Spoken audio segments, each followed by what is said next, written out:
Welcome to the Chronically Healthy Life Show. When you hear the word chronically, do you automatically associate it with chronic disease? We all do. It's been programmed right into us. But what if we flip that whole idea on its head? Let's discover how we can create chronic health in our bodies, our minds, our finances, our relationships, and of course, in our lives. Let's jump right on in. I'm Andy, and joining me in everything's my life partner, Minna. So, in January, we're doing something different, right? We're having like a dueling piano kind of approach to our Mhm. guests. So last week we had a blast. Yes, last week they took over the show, and I don't know if people won't even watch us anymore. They might have to be, I think we the host actually, of the show soon.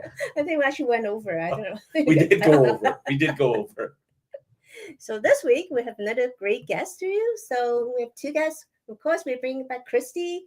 You might miss her because Christy hasn't been with us for a few weeks. But Christy Boyd Johnson, she's also a veteran teacher. She's a number one international best-selling author, award-winning screenwriter, and a developmental editor. Now, as a founder of Barefoot Learning Club, she has turned insights to a more noble quest, making literacy as fun as a game of dodgeball. I could think of more fun things.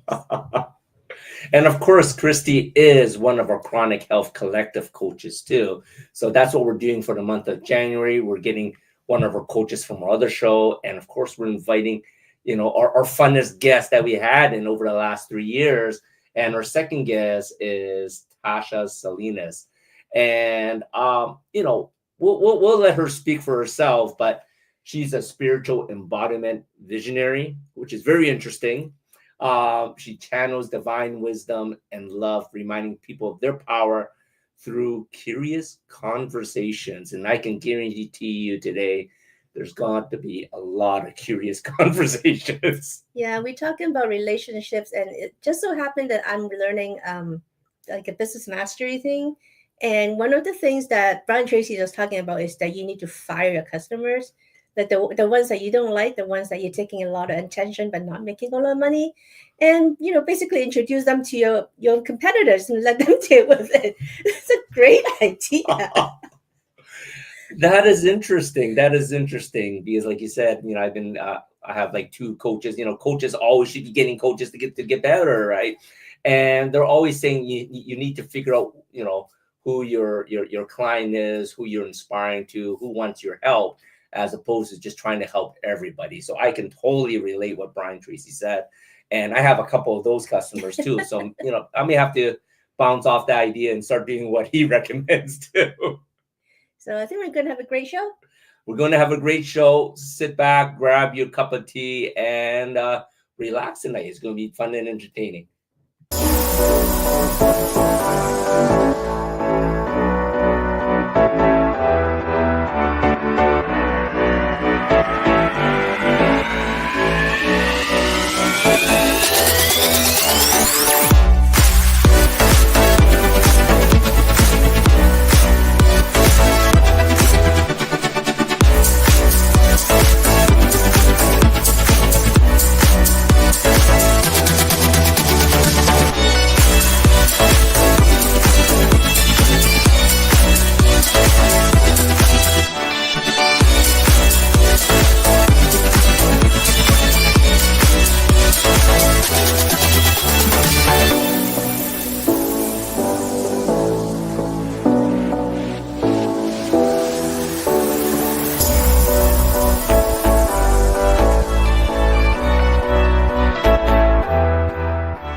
An empowered life has no expiration date.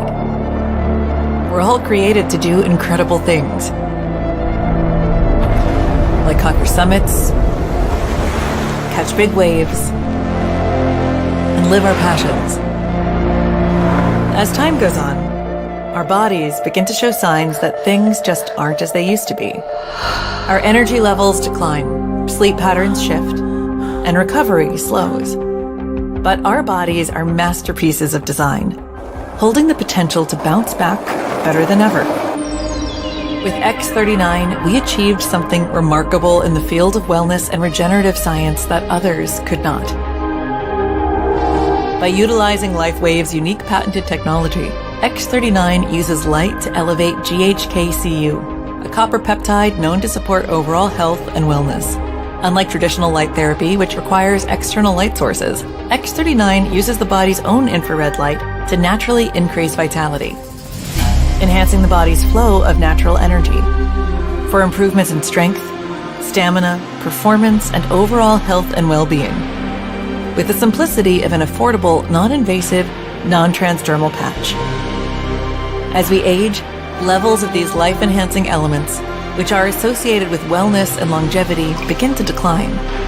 LifeWave invested 10 years into stem cell research, which resulted in over 70 patents. X39 was born to bring to the public a product that can support wellness in an entirely new way, supporting the production of younger, healthier cells with wearable light technology. Becoming a powerhouse is easier than you think. Harness your body's natural potential to maintain youthful energy and vitality, because life comes at you fast, but it doesn't have to pass you by. Live long, live well, live young. Be the light with LifeWave X39. LifeWave. Hello, everybody, and welcome back to the Chronically Healthy Life Show. We're shaking it up here in January this month, and I'm here with Tasha Salinas. Tasha, I am so excited to have you here tonight. I'm so excited to be here. I'm like, okay. Is it our turn yet? Is it time for our chat? All right. So I'm just going to kick off, since Andy and Minna already introduced us. And I know from our chats that you went through a divorce that changed your life, but you said something interesting to me in the chat before this. Yeah. Want to bring the audience up to our speed here? Absolutely. So I'll just kind of touch on, he said spiritual embodiment visionary. That's who I am. That's what I do. What that is basically, and I'm just going to go there and then bring it to answer your question, is that I have a gifting to help people exhale and remember actually who we are. The embodiment of our spirit is peace, is inner peace. So I help people remember how to access their inner peace consistently. And so to now enter into our conversation and answer your question, heck yeah. What happened to me is that I actually met my ex-husband in college. We were immediately, together. We were great from the start, and we were together about 15 years or so. And then one day it was just like, I started to recognize, like, I've been living this, but it doesn't feel right. Like it was like an outfit that didn't feel right. And so I started trying to ask questions. I tried to, push forward to it and like try to force things. And we went to counseling and therapy. Nothing really happened. And then COVID hit for me. And so for me, what COVID did is, now I would call it maybe, a nervous breakdown or something like that. But that was my spiritual awakening. And part of that, the way that I describe it, and I'm landing the plane, I promise, is that like my life was like bookshelves, right? And there were things all on the bookshelf. And when COVID hit, when I had that breakdown, when I had that awakening, everything fell off the shelves of my life. And so I picked up each thing and I'm like, does this serve me? Does this feel good in me, like in my life? And I'm happy to say that my marriage was something that didn't survive because we weren't healthy. And so we can continue talking about that. But so the awakening happened.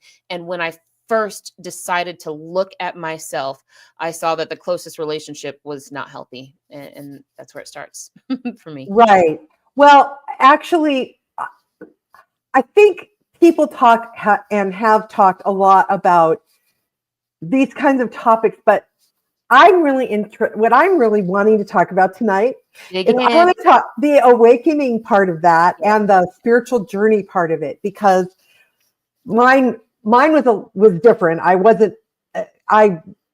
had a very bad marriage to a very vicious, narcissistic, abusive person. And when I started, I was awake, and then it was like I went to sleep to be in this relationship. And then I started just fighting my way back, and he got worse as I got better because I stopped playing. And I finally one day faced him down, and I just wasn't scared anymore. One day I just wasn't scared anymore. Yes. And he ran from me so fast. But that's, that's a kind of an extreme one. Right. It's not always all that dramatic. It's, Well, you know what, though, Christy, pain is pain is pain is pain, right? It's all relative. And so, your level of triggering or whatever, when you got to your final, wherever mine was, it still hurts. Yeah. Yeah. Yeah. But, what's funny is it hurt more to stay there than it did to get out. I was at the point of, I don't care if I have to live on the street. I'm not staying in this. And that never happened. And, friends that had kind of left my life came back in force. Yeah. And I got tons of support and immediately got a job. People just waiting for me to come back to teaching because I couldn't be a teacher because then I wasn't home too. I hear you. Yeah. Okay. So, want to dig into the awakening. Okay. Yeah. But it was like a reawakening, I think, for me, because I was an awake person. Yeah. And then, so it's weird. What comes to mind is ascension, right? So there's levels, we call them levels just so our human brain can play with it. But ascension, like we're moving, we're in motion. So what kind of worked where you were, and then you probably did have to go to sleep to kind of satisfy some of your soul contracts, you know what I mean, or whatever had to happen during that time, and then find that new level of self-sovereignty to where you said no, and your energy changed. And when we're ready for it, I'd love to talk about energy, because that's how I enter into ascension. So if you're ready, I'm ready to dive in to the energy, to the genetics. Well, I would like to say one thing though, is too much of the time we label everything. There's this need to label, and it's not bad or good. It just is. And it's like, okay, it was bad that I went to sleep, and then good that I woke. But really, wasn't it just part of it? If it was supposed to be something else, it would have been something else. Yeah. Right? Yeah. You're right. And coming back into ascension, we're going from good and bad to just it is, to the all, to that universal consciousness, that universal awareness. The energetics piece is interesting because, so my story, once I initiated the divorce and I got out into my own, I didn't realize the soul journey, but for me, everything kind of fell into place to get me the education that I needed to now be fully in my sovereign self. And so what that looked like for me is I got to teach whole brain synchronization and heart mind coherence. So I'm going to get nerdy for just a second to this is the energetics of it, but I like to tickle the intellect, because most of us in Western society, hello America, are really hell bent on logic.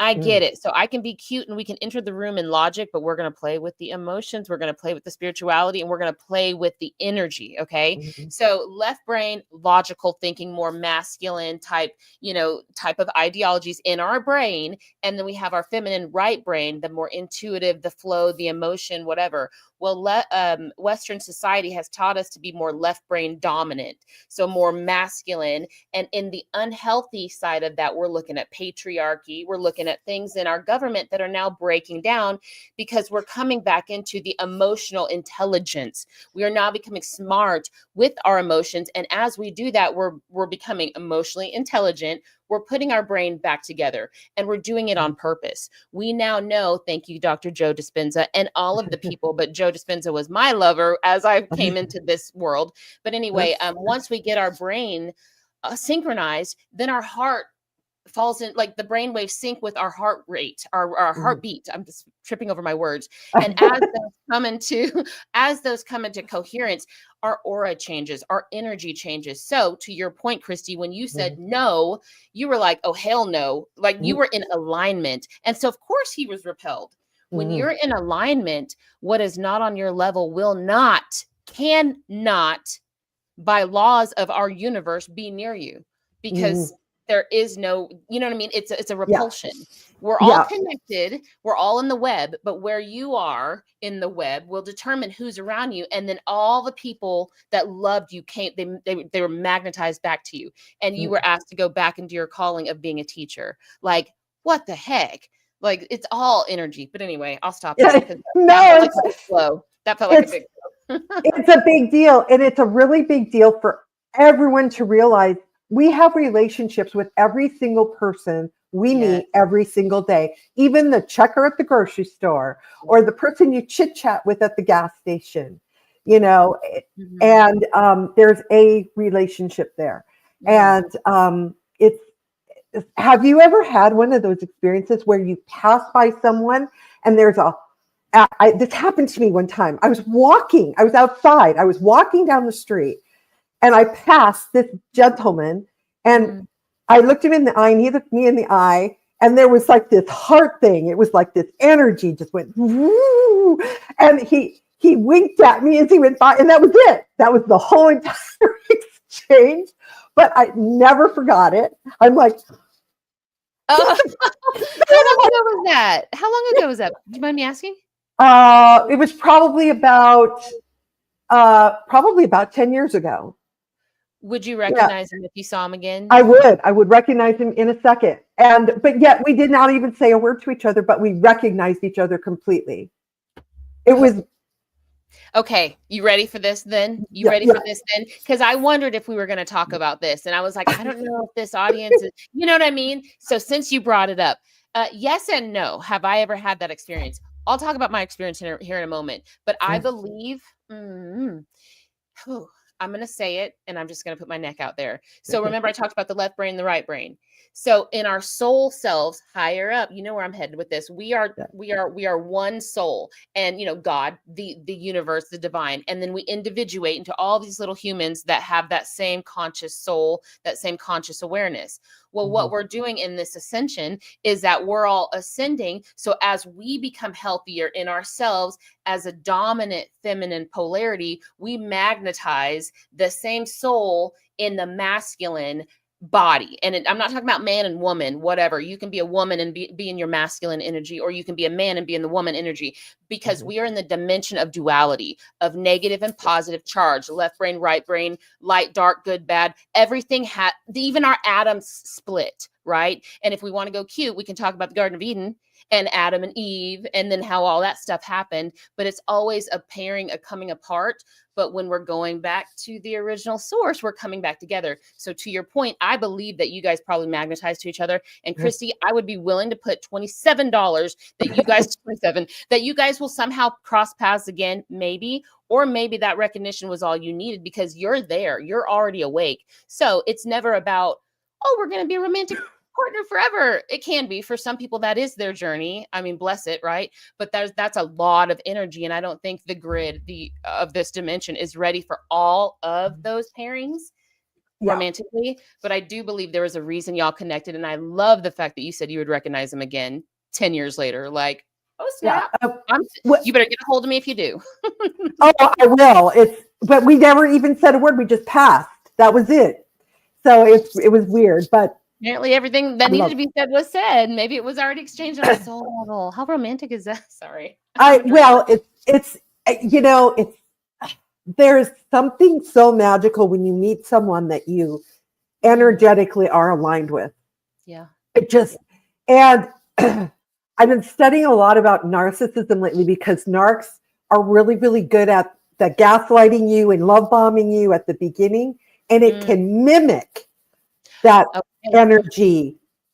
And you think that that's what's happening when it's just them getting their claws into you. And so it's like, okay, how do we differentiate when someone's love bombing us and wanting something from us, and when there's a real connection? Do you that's my thought is detachment. I don't care if it's this man or this man, they can show up exactly the same, and I could kind of want both or whatever and love the attention. Well, as I stay sovereign and in my centered energy and believe that the one most aligned for me and in my highest and best good is the one that I'll entertain too. You know what I mean? But I will say this much, like, and this is no judgment on anybody. Everybody has their own everything that they do. For me, I'm not physically intimate until like I'm in a committed relationship. So Right. I will receive the adornment, but when I know that, okay, this doesn't feel resonant, then I cut it. I don't play with it. I don't keep it going. And I think to your point, I think as long as we stay centered in who we are, our divine counterpart can't not come forth. You know what I mean? And as Yes. conscious creators, we get to choose. Yes. And I love what you said about it doesn't have to be instant. It might feel instant, but that doesn't mean you have to act on it instantly.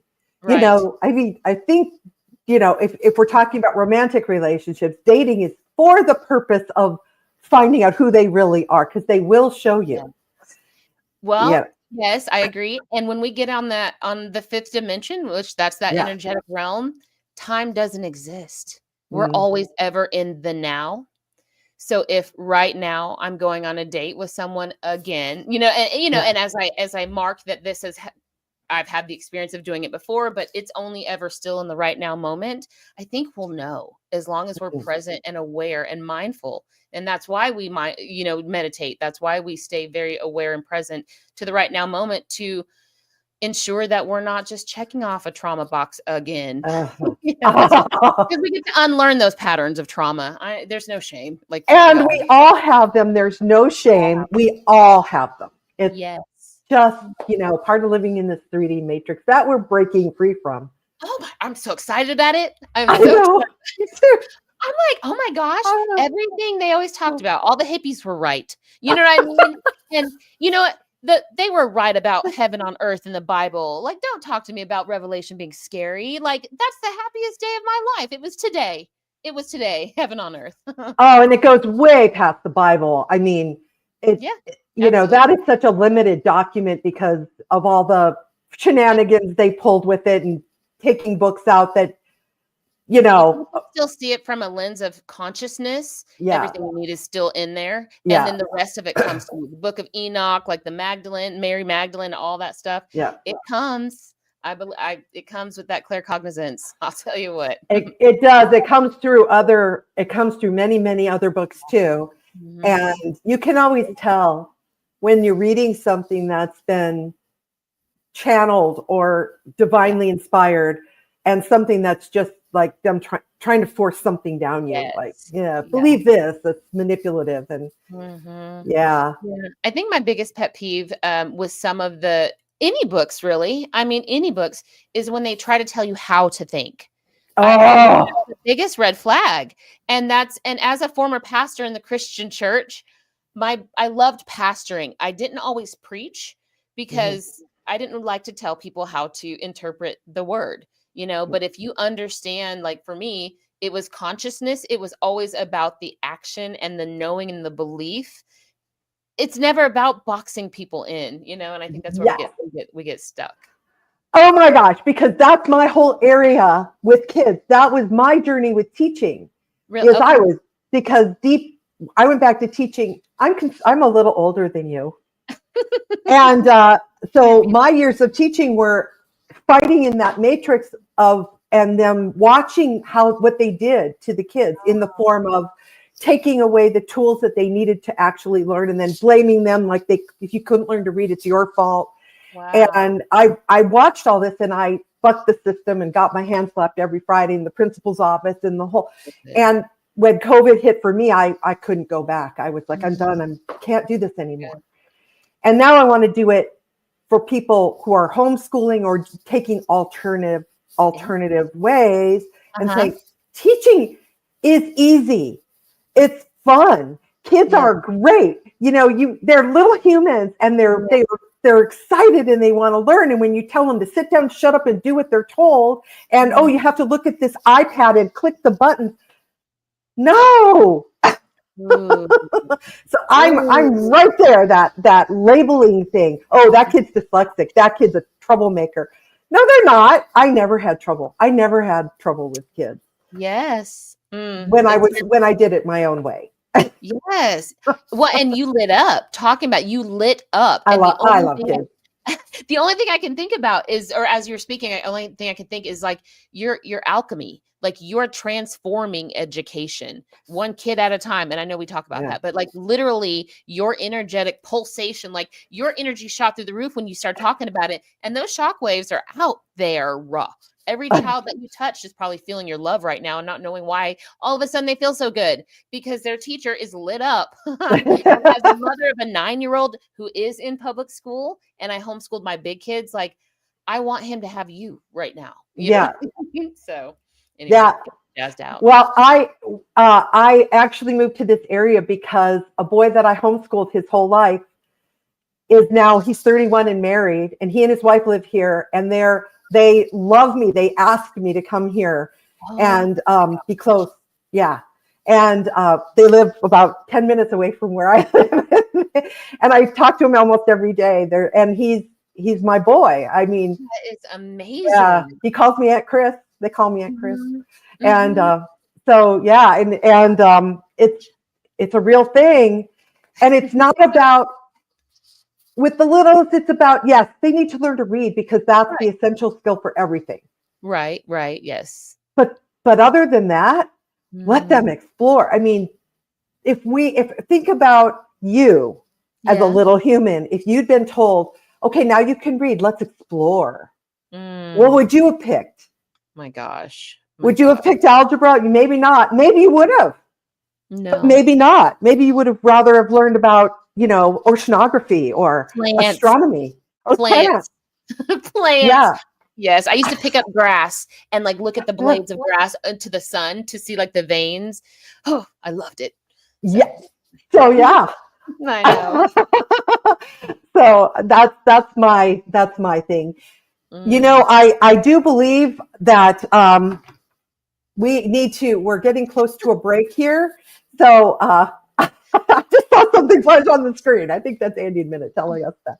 Probably. Go ahead. All right. I was watching the clock. I saw you're like, oh no, we're good. Yeah. So we'll be back right after this. Stay tuned, you guys. Imagine a life where every day is fueled by energy, vitality, and purpose.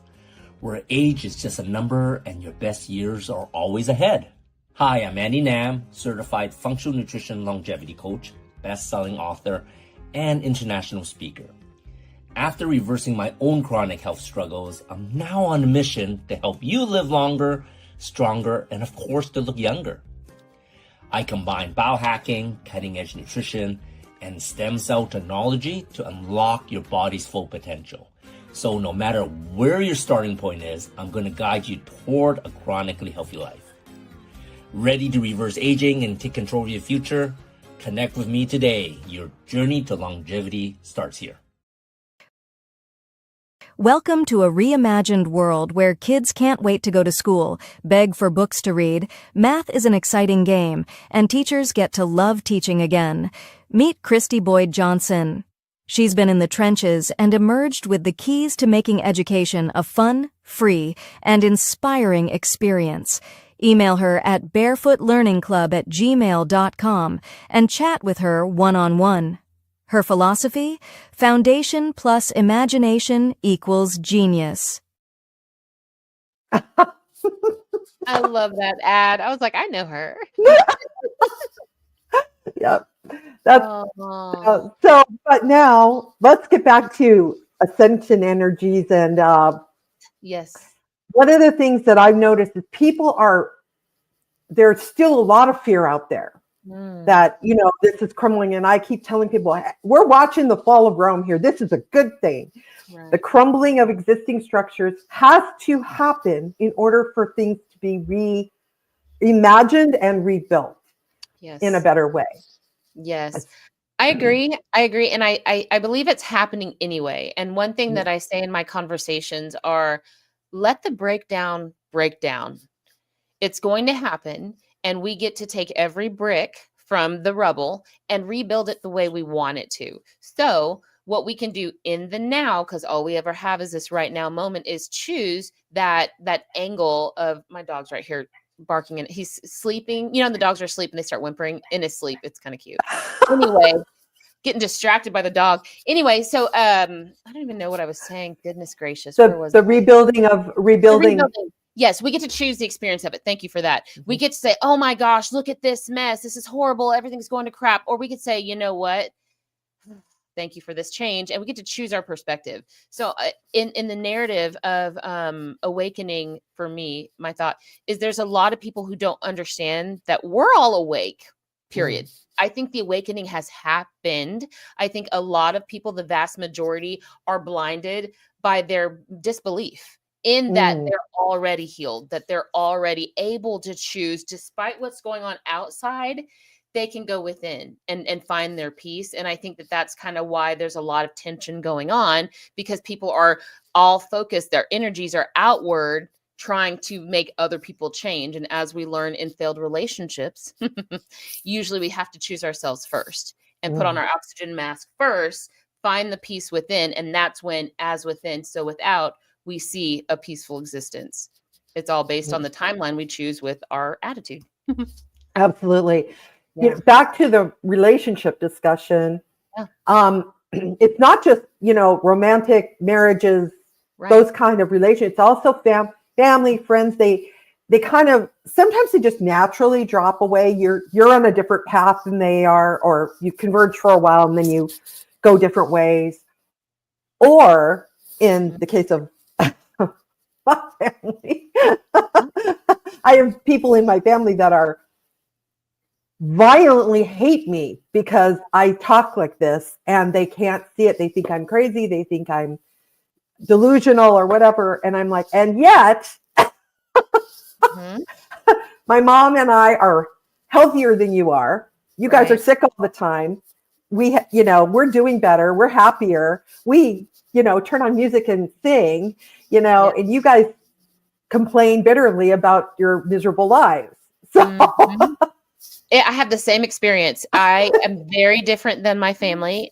All of my family believe in the Christian narrative still. And I get it. All roads lead to the same destination, in my opinion.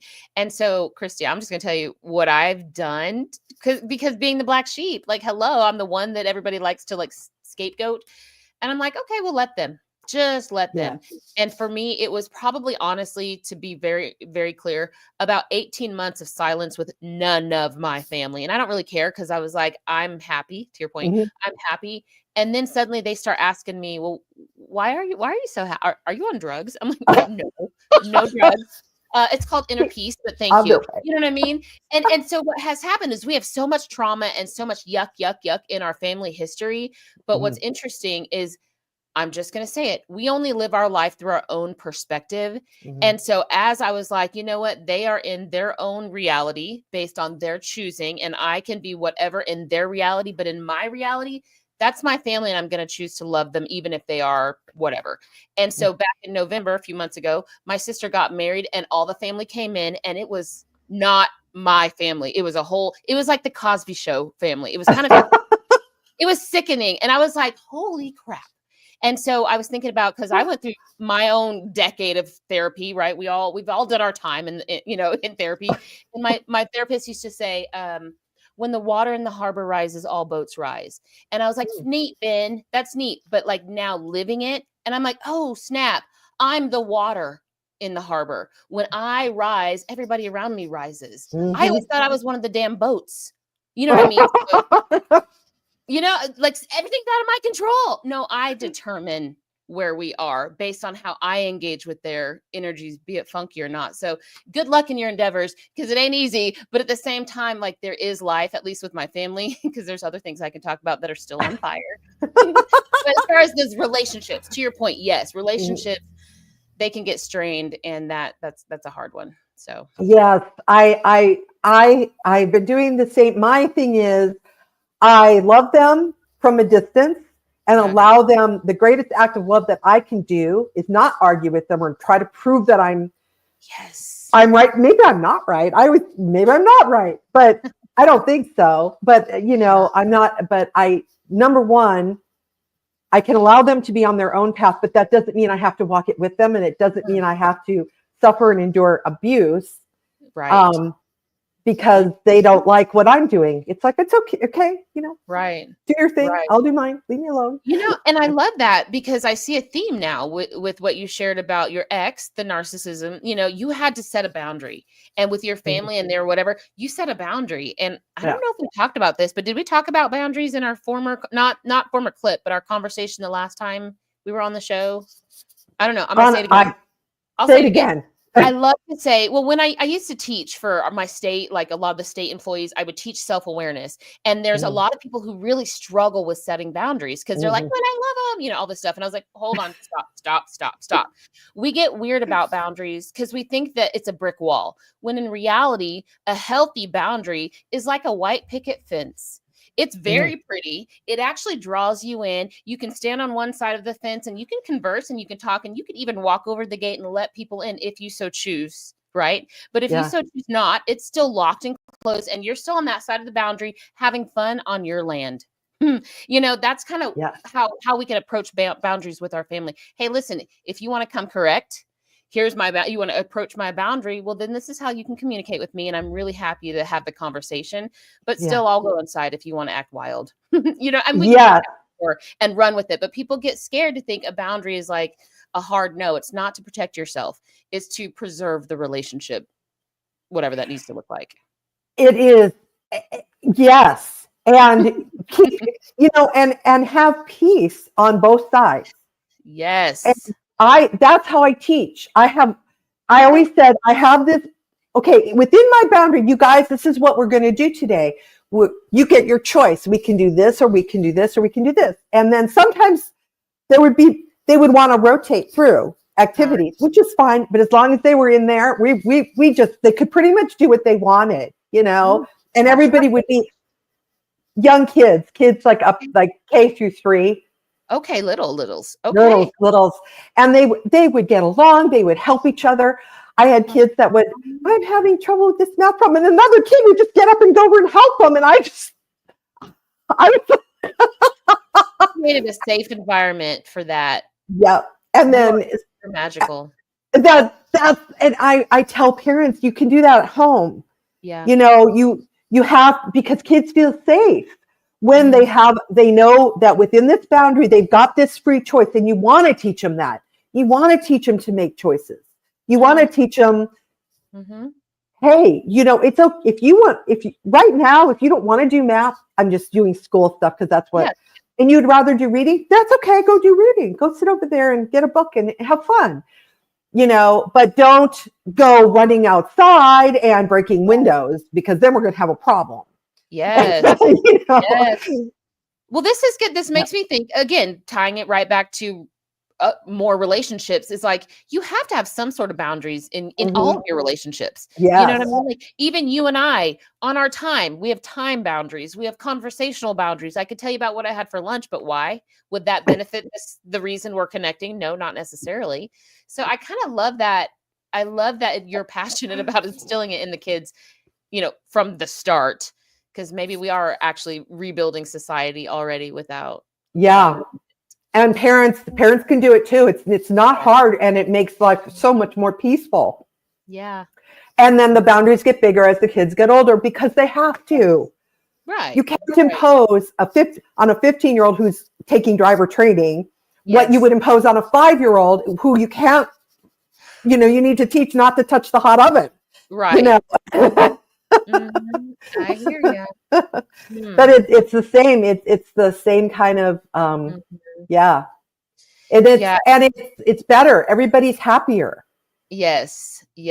Conscious partnership, whether that be the parent-child or that be friendship or relationship. I think conscious partnership. What was that response? You had something in mind. Conscious partnership. You love that. Well, yeah, and just defining the roles. I'm gonna in dating. So I'm single right now. I did meet my twin. We're gonna talk about that partner, that flame, that counterpart. I did meet my twin, and I understand it's never about that person. That's just a byproduct of my ascension, of my energy just being what it is. I've magnetized my twin. Conscious partnership in dating, though, has been really fun, because you you meet and you say, okay, this is who I am. These are my boundaries. This is what I have to offer. And you are just wide open from the start. And it's such a raw place to be. But I'm like, oh, snap. This is the secret to happiness, is like, hey, this is who I am consciously. This is, and the other person, this is who they are. And we're like, it feels good, but I don't think it's a forever thing. So we enjoy our date and then we part ways as friends still. And I've had a lot, like more, as more people wake up, I'm like, oh, and I'm learning more parts about myself in that, like, I am not comfortable with you touching me on our first date. You know what I mean? So immediately putting a boundary there, but wide hearted it's a new side of me that I'm really enjoying. That is awesome. You know, I actually helped a client with a book about exactly that with dating, about this culture of that's been shoved down our throats through Hollywood of if the second you meet, you jump in the sack, and it's like, oh, people, stop believing Hollywood. Just stop believing them. Well, you know what? Real. Spirituality, like sex is spiritual. And I'm just going to say it because what they can kick me off the show and never have me back again. But I firmly believe, and I say this from stage, and I will say it, and I've said it from stage as a pastor even, I believe the closest we get to experiencing God, whatever you define God as, divinity, the universe, like bliss, is the moment of orgasm. Because all of our energy, all of our focus is in our body, but then there's that energetic charge that gets us going. And I don't waste that with a stranger just because I might be feeling some kind of a way after a glass of wine. You know what I mean? And I'm like, if I believe that my body houses my divine soul, I'm not just going to open myself up, I'm sorry if it's graphic, but physically or spiritually or even emotionally to someone who's not willing to meet me in that same energy. I think if you want to be partnered with this conscious being, you better be conscious and treat me the way that I know that I'm worth, And so that's kind of the thing. But this relation shopping on apps to just find the cute one and then go hook up, like, I just think that that's such a downward spiral that we don't want to play with. No, it never leads anywhere good. And, and people, it leads to people convincing themselves that it doesn't matter. And, it does, if you're going to connect. To your point, I think if people are operating out of trauma, they don't know that it's detrimental. They're like, it doesn't matter because they're so numb, in my opinion. You know what I mean? So I was her too, like in college, I was not. I was not the woman I am today. You're coming at, if you're coming out of a trauma bond, that's why you set those boundaries and get better at them. And like you said, it's not mean. It's not like, you violated my boundary. How dare you? That's actually a narcissistic response. I would agree. Narcissists do that. They go over the top, and it's usually over nothing, but a healthy boundary. Right. But no, I'm not comfortable, we're not going to be kissing on the first date. This is a get to know you thing. Just so you know, I want to get to know you. That's why I'm here. And, so yeah. I remember on a date, I had a gentleman, and this was a first date. And he was very gentlemanly, like, charismatic, all these things, and he leaned in for just like the smoothest kiss, and I just kind of leaned to the side and I smiled. I was like, I'm not ready yet. And he's like, oh, okay, and it was awkward for a minute, and I think he recovered pretty good, but I was like, oh my God, like, you don't know how you're gonna respond until you're in the moment. I was like, I remember doing that thing. It was like I was in a movie. You know what I mean? I was like, well, and then there's okay, I'm going to tell you guys, you might want to not have your kids watch this part, but I went on a date where it was a very pleasant date, and I wasn't even sure if I was going to go out with him again. And he leaned in, grabbed me, and forced me, and I decked him. I mean, I hauled off and punched him in the face. Okay. And then I dove out of the car, and he chased me to my doorstep. I'm like, oh my God. Change I'm like, the locks. Did you move to a whole new address? Oh, I basically said, don't come near me again. And he didn't. So, but Okay, you can come bring your kids back. Right, bring the kids back. Dating as an adult is interesting. I will say, I it's weird. It's weird. It's weird. It's weird, but then at the same time, I'm like, okay, I'm proud of myself. I'm proud that I've taken, you know what I mean? Because you do start to see how some people have lived. Because you date people around your age. At least I do. And so I'm like, okay, I'm doing all right. Yeah. I have to measure myself against others, but I'm like, we're all just doing the best we can. We are, and and sometimes, well, the same thing happens with kids. The kids, someone hauls off and belts the kid next to him, and then the kid cries and says, he hit me. Oh, and I'll dig a little like, oh, why did he hit you? Kids are so funny because they'll tell you the truth. Well, I took his book. Oh, because you took his book. Right. So why did Christy punch you? Because you what? Because you what? No. So what do you say about, well, how could you maybe handle that a little better? Or I could have asked if I could read the book. Yes, you could.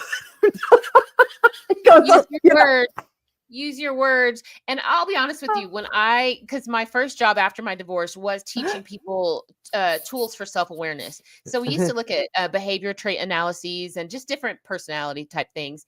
And teaching adults to look in the mirror is such a hard thing. And use your words like, oh, you're upset because this thing keeps happening. And every time this thing keeps happening, you keep saying this same thing, or you're hoping that this happens, but you're not saying anything. Like, is there a disconnect grown up? You know what I mean? Like, use your words. Well, I'm afraid I'm like, use your words. Your words are powerful. So, and it causes so much more harm to withhold and give them the silent treatment and turn your back and like, I can't talk about it and play that little drama game. Yeah, it's a misdirection of energy for sure.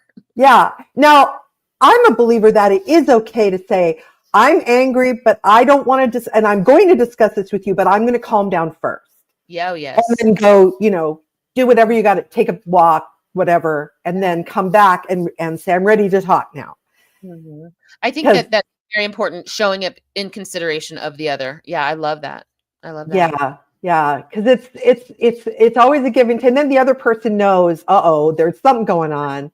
And then the other thing back is respecting them time to process a little bit too, because maybe they're angry too. Yes. One thing that I teach in my communications classes is to say, so if I understand you correctly, and then you don't mirror exactly back, but you rephrase what they said, and in my opinion, 9 times out of 10, that helps to kind of iron out any kinks. Now, I say that really cute, but my 16-year-old is on the other side of the house right now. And at dinner today, he was like, oh, this, that, and the other. I don't even know what it was, but he was like, this, that, and the other. And I was like, you're not saying that. You're saying that, like the words you're using. So it's still a challenge. But I'm like, so are you saying, so what I hear you saying is this? He's like, no. And I'm like, so anyway, it's a great tool. It works on grownups most of the time, but it's still something that we're all learning how to do, is really try to find the words to articulate our emotions. Yeah. And that's where we get tripped up, I think. And teenagerhood is a huge challenge for everyone, whether it's the teenagers, the parents, the teachers, their friends, everybody. It's just, I think that's a good way to handle it, because even if they still argue with you, they know you're trying to hear them, as opposed to, oh, just stop it. I don't care what you think, or you're going to do what I tell you. That's good. You know what you want to talk about? I know we're getting close on our time, but you want to talk, we can bring it back home to awakening and ascension and being conscious, being a parent and parenting this way, but have been, raised by the adult who says, the thing. It's just interesting. It makes you have to be very conscious parenting, just thinking about every response to every word you use matters. So yes. Yes. And don't lie about your emotions. If you're angry and your child says to you, are you angry? Say, yes, I am, but I'm not angry at you. Right. I'm angry about something else and I'm working through it, because otherwise it really messes up their head. Yes. Yes, I tell my 9-year-old, I just say, I'm frustrated and I'm going to go breathe for a little while. Like, Yeah. okay, he Yeah. don't care. Yeah. The kids, when I was teaching, the kids were always, they would pick up, because I have this kind of bubbly, and if I was quiet, they'd be like, Miss J, are you okay? I mean, they'd come up and hug me and stuff, and I would tell them, I wouldn't tell them details, but I might say, like, I had a sad thing happen at home and I'm a little sad, but I'll be okay. And you know, that you got to tell them that their perception is correct, so that they learn to listen to their perception, so that when someone does lie to them, they know they're being lied to. Interesting. I like that. Man, it's a big deal. Yeah. Well, Tasha, it's only been 10 minutes. Andy, if you pop up those, thank you. So everybody, the QR codes will take you to our mutual chats, so that you can schedule time to talk to Tasha or talk to me or talk to us both. Yes. And we'd love to hear from you, or email, or however you want to find us, come find us. And send us a message. Say you saw us on the Chronically Healthy Life show. And we'd love to chat. I'd love to chat with you more too. Yeah. Yes, let's do it. Absolutely. Okay. Yeah, everybody, all of the stuff is right there. So you should be able to get a hold of us to continue the conversation. Thank you so much for coming tonight. It's been wonderful. Yes. Okay, everybody stay tuned. We'll be right back. A life empowered is closer than you think. We're all looking for a better way. Reimagine what's next with a new sense of exuberance. Why not power on like you mean it? Or power off blissfully? A better sleep is a better awake. You've never moved like this before.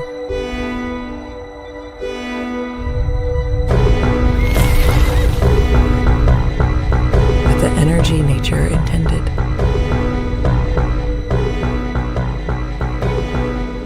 Imagine reprogramming the way you look at the speed of science.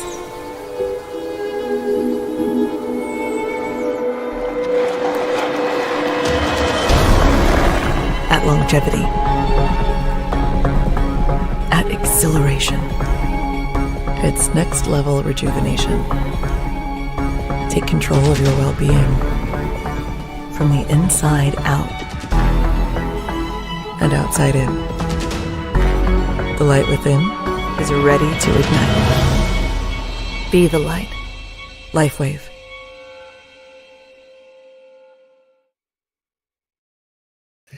Welcome back to Chronically Healthy Life. I told you it was going to be a very interesting conversation tonight. I think they actually went of a different direction than I thought they were going to, but this is very interesting. No, the information shared was important. It's relevant. And, I think it was a little different from what most people are used to hearing. So it was great seeing things from different points of views. And there were a couple of things said that hope E360 TV doesn't censor us out for. It's fine. We didn't swear or anything. We're good. So who do we have next week? Well, next week we have Chronic Health Collective, Donna Mauza coming on, and we have Leandra Faye coming back as dating coach. So it'll be interesting. We talked about a little bit of relationship here, and now we're going to be talking maybe a little bit about dating next week. We'll see how it goes. Perfect. So join us back here on Friday, 7 p.m. CST. You can watch episodes at e360tv.com. We're in the Vitality TV network. We have a YouTube channel, Chronically Healthy Life. And if you'd like to know more about what we do and how we can help you live a chronically healthy life, visit us at our website at chronicallyhealthylife.com. And my newest book, Longevity is a New L Word, is finally up and running. It took a little longer than I thought, but it is available for free if you don't want to buy from Amazon. By visiting our website, clicking on the free ebook link, and signing up for it. Awesome. So we'll see you back here next week. We'll see you next week. Hello! We are Mutts and Meows Rescue, a 501c3 nonprofit, foster-based, no-kill group. Mutts and Meows Rescue pulls dogs and cats from surrounding shelters in the greater Houston area. We even pick up dogs and cats abandoned on the streets. Mutts and Meows Rescue is foster-based and rely on your donations to keep rescuing. To know more about us is to know more about our furry friends and help them find their forever homes. Come visit us at Mutts and Meows Rescue on Facebook today and decide how you can make a difference.